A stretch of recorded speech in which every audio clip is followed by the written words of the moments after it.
welcome back to Making Video Your Business. Today I'm joined by my friend and the CEO?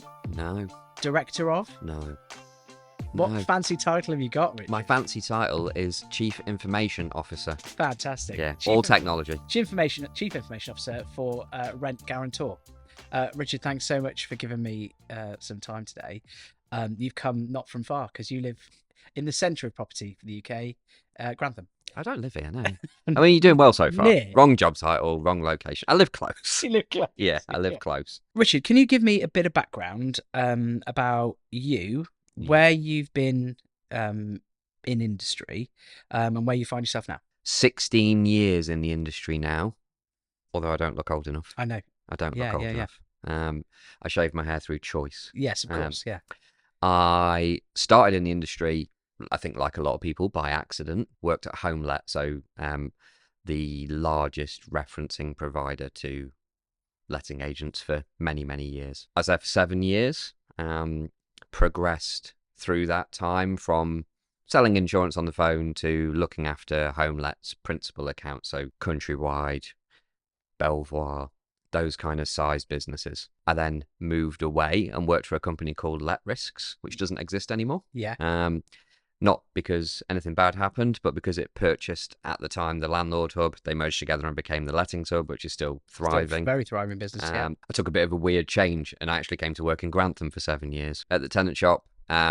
Many different roles while I was there. Joined as a trainer, looked after their business-to-business sales team, did a stint as the general manager of tenant shop. Grew the business relatively well along with a very, very good team. And then 2022, post-COVID, everything had kind of just got relatively stable. Rent Guarantor was kind of an emerging company at that time. New product, new process, not something that's really been sold too much in the industry. Yeah. And Paul, who is the CEO, asked whether I'd come and help the growth of that business, the strategy in that business, looking at how we develop new processes, new products, new marketing, etc. So 2 years in now, in a couple of months, business has grown well. We've added some excellent people in over that time. Products relatively well established now. We've done what seems like 100 conferences. Yeah. So what is the product? So Rent Guarantor has been around in the UK now for a couple of years. Yep. What does it actually do? What is the product? So the product's pretty simple. So where you've got a tenant that needs a guarantor in the UK, can't access one, that is normally for one of two reasons. Either they've come from overseas, no one in the UK is able to support them, or they are from a family where they're on benefits, potentially so with their mum and dad, potentially so with their grandma, etc. So therefore, generationally, they find it difficult to find someone to be a guarantor. We then provide a product where they can come to us. The tenant pays Rent Guarantor for us to stand as their guarantor for the tenancy agreement, but should that tenant fall on hard times, we step in, we pay the rent, we find a solution to either rehouse them, or in the worst case scenario, to protect landlords and letting agents, we go through the court process to remove them from the property and secure vacant possession. So there's always been rent guarantee insurance, and technically this is kind of like the flip side of that product. Same protection for letting agents and landlords, but the tenant is accessing the product, so letting agents and landlords carry none of the cost. When you actually looked at launching this product in the UK, why did you adopt quite a strong visual strategy? What was it about taking a sort of a high-level visual approach that really sort of grabbed you and said, "Oh, we have to do that, as part of our model"? I think it probably comes down mainly to the core market that we're aiming the product at, because it's mainly tenants who need to purchase the product. The demographic as to the people who want to access the product is hugely varied. We've got a ton of students who buy the product. Student market don't really want to be sent a leaflet that's got some basic text on it. No. LinkedIn has obviously become more prevalent as the years have gone on, and people are far more engaged statistically on LinkedIn if you post comments with video rather than without video. One of the things that we sort of get leveraged quite a lot is that people sort of view video content as, something that's terrifying or something that's scary or something that they can't do themselves, or, something that's, that's wildly different and new. But actually, in reality, it's just advertising. Yep. It's just a way of advertising that is very visual, high value, and usually quite high return. Yeah. I'd say the core thing with visuals is you can get across your message in a much more succinct way.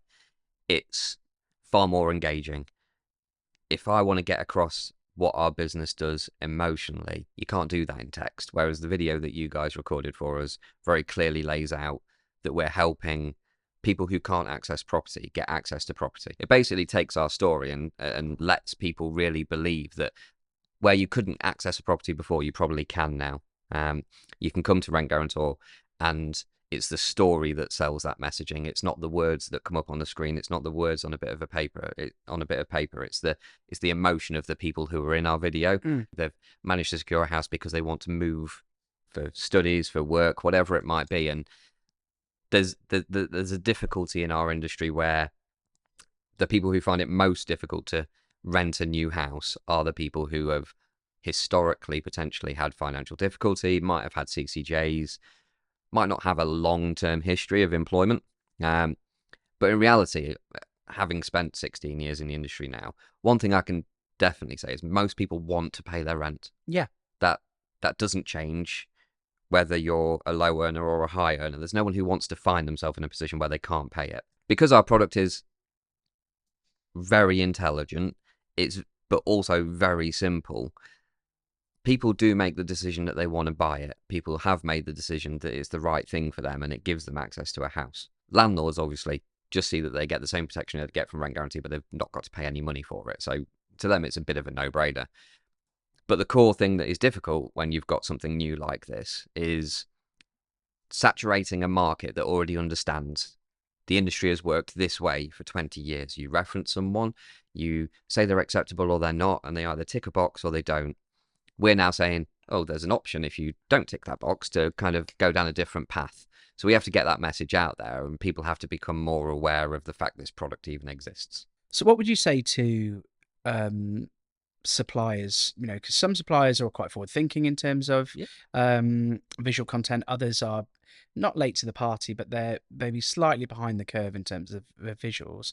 What would you say to them around what visual media has done for your business? People didn't know who Rent Guarantor was or that the product exists about 2 years ago. And there's a number of other companies that do what we do. So, and they've been in the market potentially, some of them a little bit longer, but they still had created no brand awareness of the fact this product existed. Visuals in themselves have given us access to a new layer of agent that probably wouldn't have engaged with us had we just gone down the traditional methods of outbound cold calling, knocking on doors, giving out leaflets, doing conferences, which works very well for us. But there's different segments of the market. If you go and ask 100 letting agents on LinkedIn, and obviously thousands of them are on there, who the 5 or 6 biggest content providers are, who are letting agents, they'll all name the same people.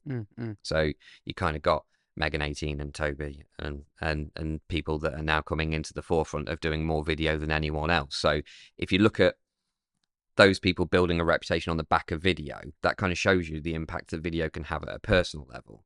We've had the same kind of impact at a business level. People know who we are, they know what we do, they trust the brand. And they understand it. Yep. You know, a reasonably straightforward but sometimes complex product has been simplified. Yes, yeah. By visually representing it. The video that we did with you guys obviously tells a story, but it tells 3 stories realistically. But we've also got the capability to split those bits of marketing down and use them as smaller sectors.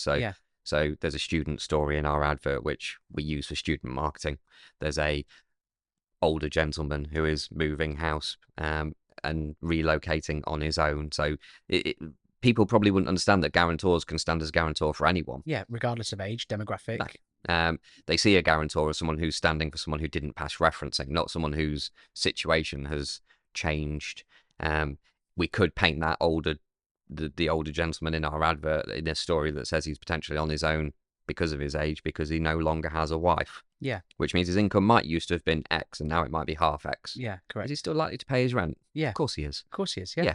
Yeah. Does he still want a stable house? Yes, he does. Of course he does. Yeah. So it's storytelling, and it gets that kind of passion going for the product, but also the people who are in there telling the stories are genuine examples of the stuff we do.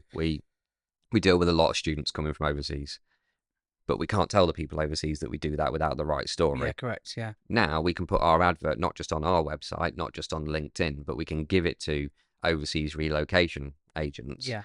for them to include in their marketing. Yeah. A number of university providers now use that marketing for their tenants when they're looking for new houses, and they kind of send a video and a leaflet of, this is the company that you could use to do this. I didn't know. This is how they do I it. didn't know you did that. Yeah. That's quite cool. Yeah.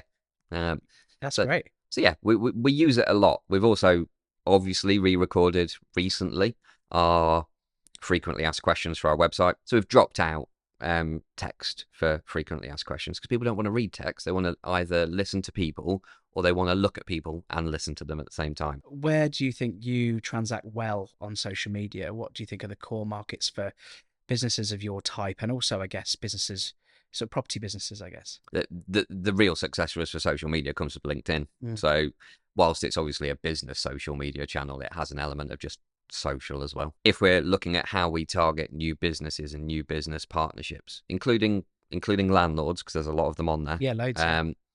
Then LinkedIn is dominant.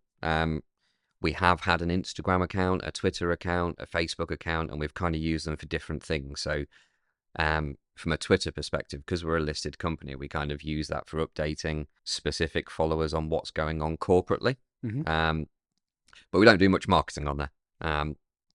Facebook, historically, we've done some Facebook advertising around student market for the product, but it's B2C marketing we do on Facebook. Yeah. Whilst not a social channel, a big chunk of what we do comes from pay-per-click on Google. Again, because the name's so simple. Yes. If someone says, I need a guarantor, obviously guarantor's in our name, so we tend to come at top. I need a guarantor for my rent. Yeah. Oh, I'll contact Rent Guarantor. Yes. What would your sort of 3 top tips be for getting started with visuals? Look at what you spent on your marketing last year. Actually review it. Have a business plan as to where that return on investment came from. Understand, did putting social media product advertising out cost you anything? Did you get a return on investment from it? Actually analyze whether it worked or not. Same for a lot of the suppliers in our industry, particularly do a lot of conferences, and we do as well. So we get a great return on investment, I would say, from about 50 to 60% of those conferences. But if we didn't review it every year and look at what came in, was it beneficial? Did it actually generate cash? Then we'd probably spend the money again next year. That frees up some marketing spend for us to try different things, including video, including things like doing like local tour nights rather than doing big old chunky conferences. Don't think that marketing is the same channels of marketing that you did last year.